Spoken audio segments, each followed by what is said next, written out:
erlärmt des Königs Tross. Dort oben im Königssaal Belsazar hielt sein Königsmahl. Die Knechte saßen in schimmernden Reihen und leerten die Becher mit funkelndem Wein. Es klirrten die Becher, es jauchzte die Knecht, so klang es dem störigen Könige recht. Des Königs Wangen leuchten Glut, im Wein erwuchs ihm kecker Mut, und blindlings reißt der Boten fort, und lästert die Gottheit mit sündigem Wort, und brüstet sich frech und lästert wild. Die Knechte schar im Beifall brüllt. Der König rief mit stolzem Blick: Der Diener eilt und kehrt zurück.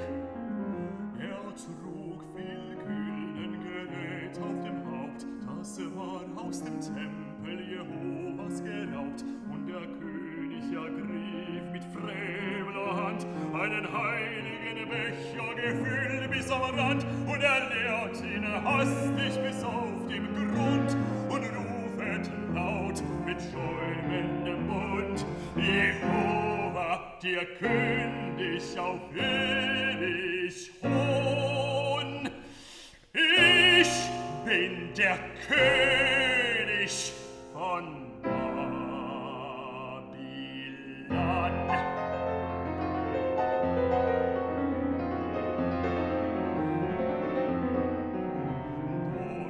kam das grause Wort verklang.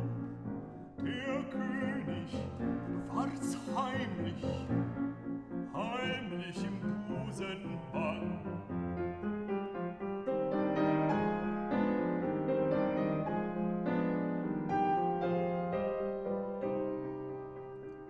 Das gellende Lachen verstummte zumal, es wurde leichenstill im Saal. Und sie, an weißen Wand, da kam's hervor wie Menschenhand, und schrieb an weißer Wand Buchstaben von Feuer, und schrieb und schwand.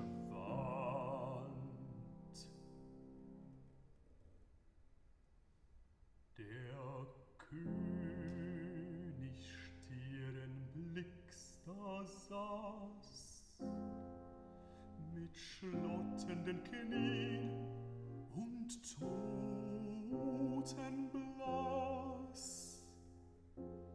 Die Knechteschar saß kalt durchgraut und saß gar still, gab keinen Laut.